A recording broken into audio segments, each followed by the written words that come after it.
One of the greatest challenges that we face as Zimbabweans in this country is the alarming rate at which corruption has endured itself in the society. There is nothing that you can get without having to exchange something with someone.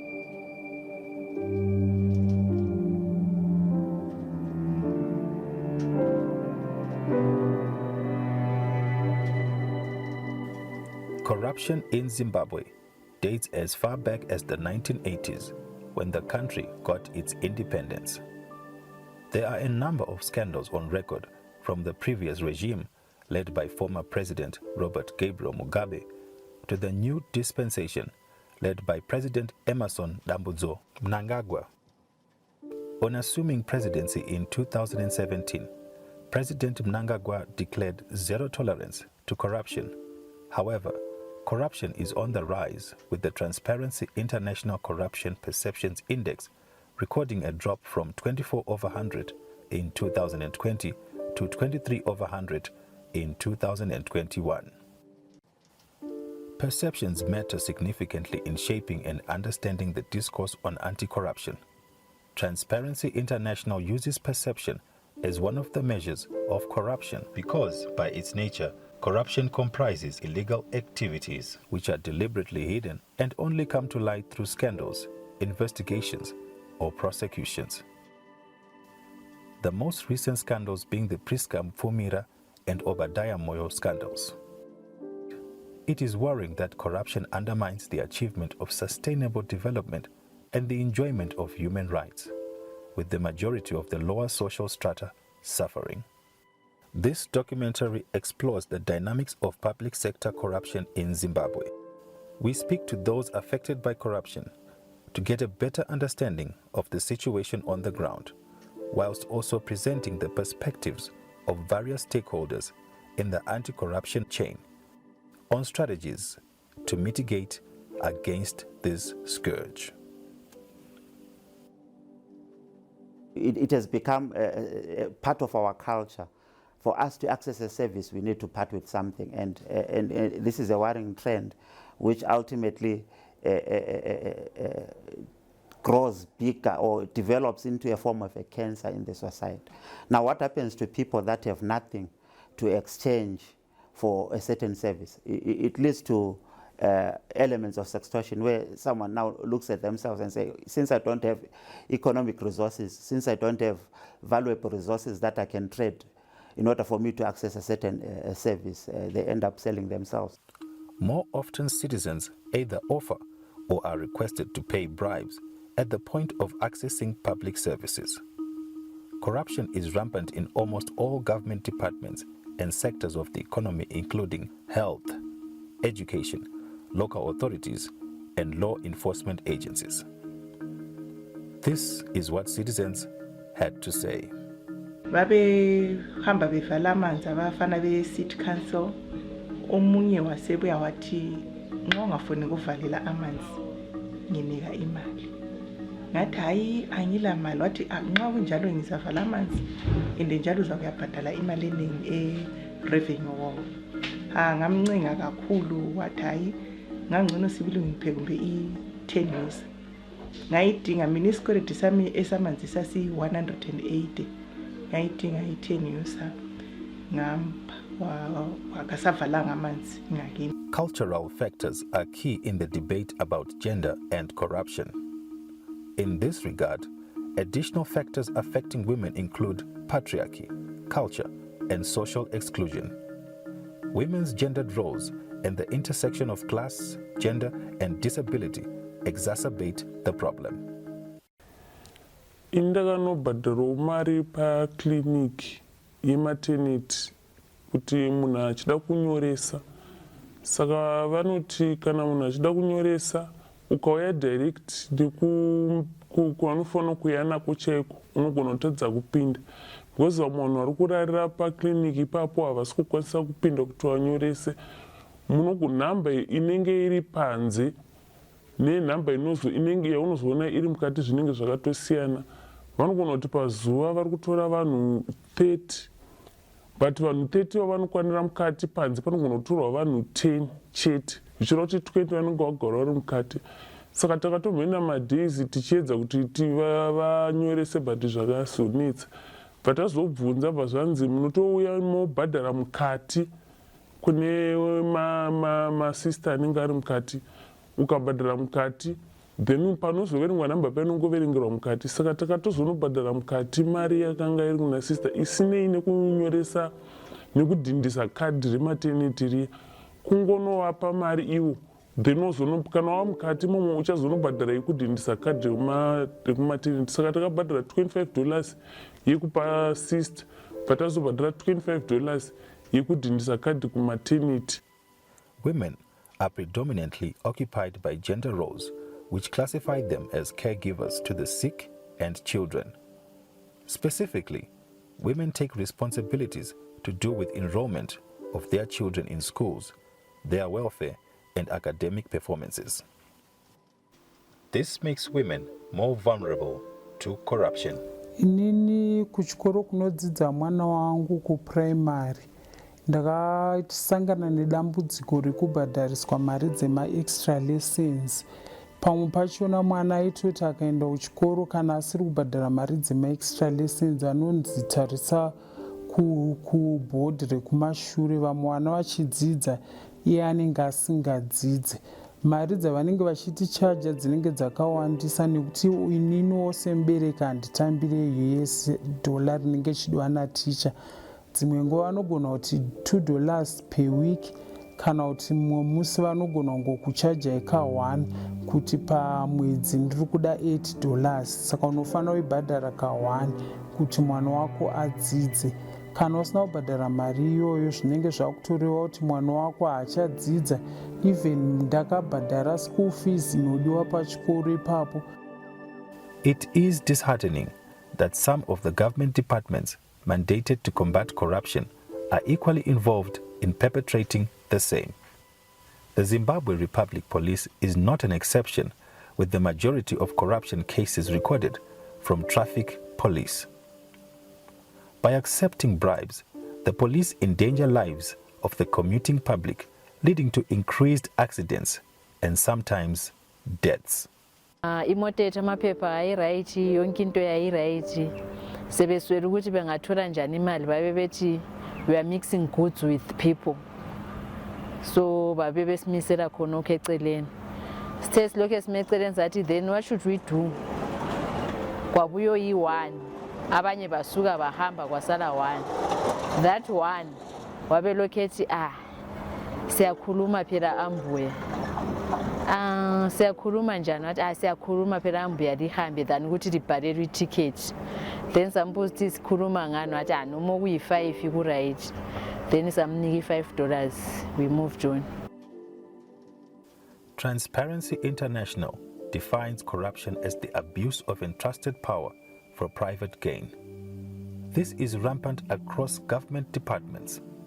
However, in the recent past, some departments were more susceptible to corruption due to their positioning and other circumstances. During the lockdown, the police were more visible and new forms of corruption emerged. Sananzelela ukuthi imchova yavalwa ukuthi ingachovi kodwa imota zamapolisa yizo ezigcwele emgwaqweni ezichovayo.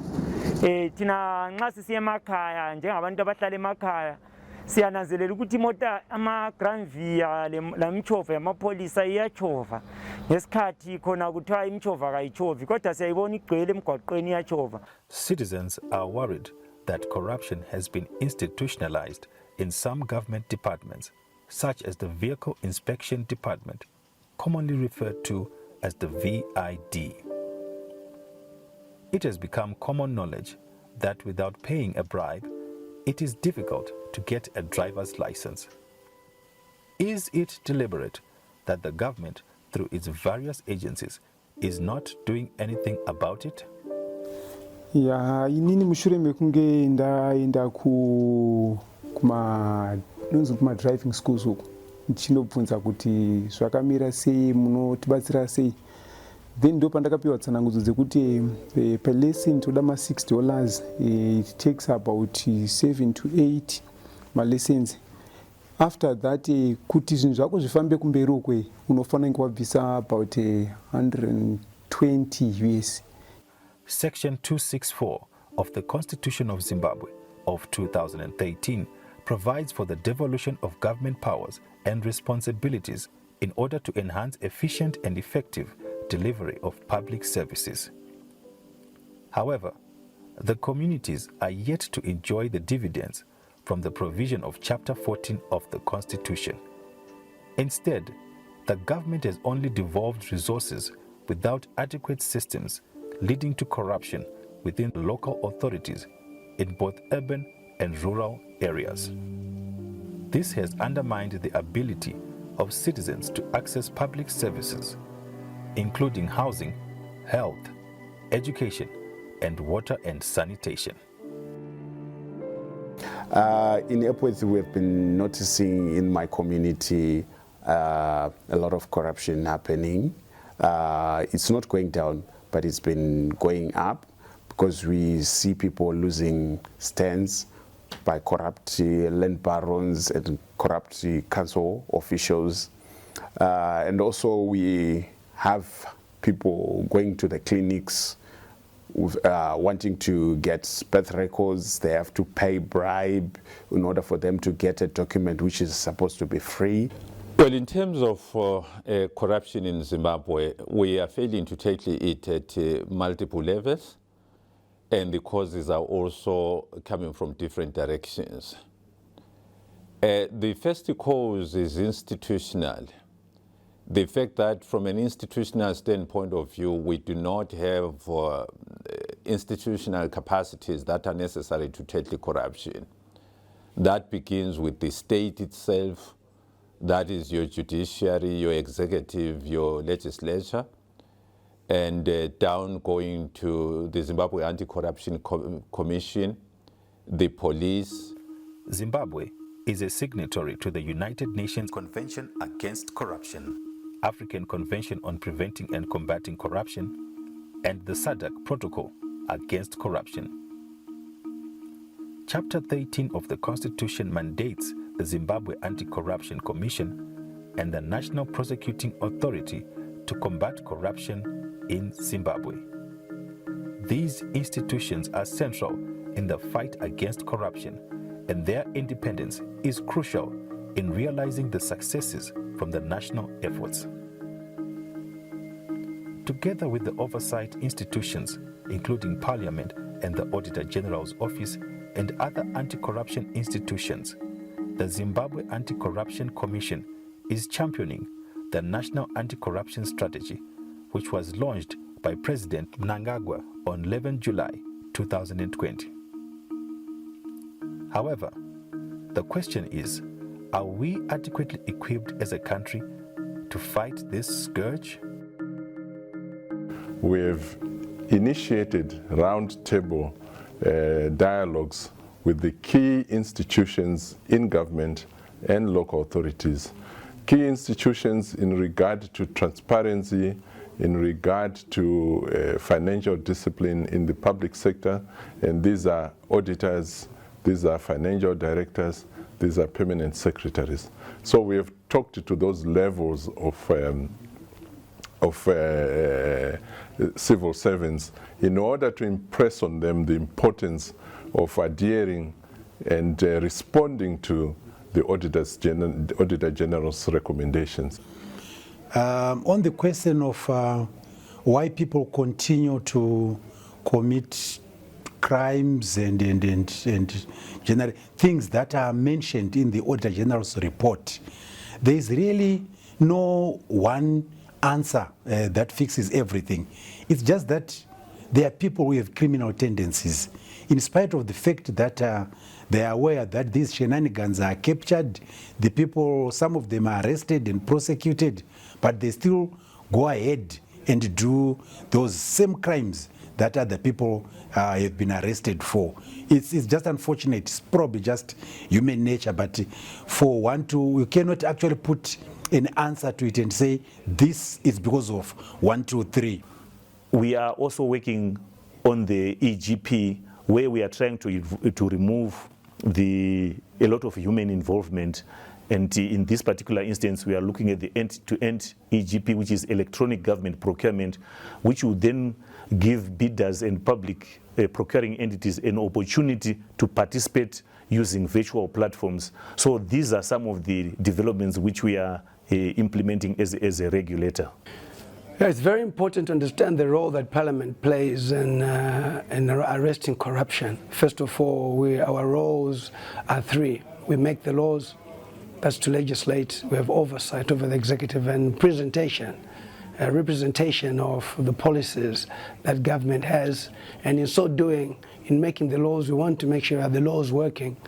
And not only that, the money that government has been given in terms of the law, is it also being used? I think Parliament plays a major role, but what's critical are the various portfolio committees which work with the various ministries in terms of establish that. Following the Public Financial Management Act is also critical, and we go by the Public Financial Act where even quarterly reports must come through, and at the end of the day, it says that engine room that releases all this. What is critical is that Parliament too has a role to play outside Parliament through the African Parliamentary Network Against Corruption, APNAC, where I'm chairperson, where we are now supplementary to some of the work Parliament must do, because who follows up on these recommendations which would have come from portfolio committees?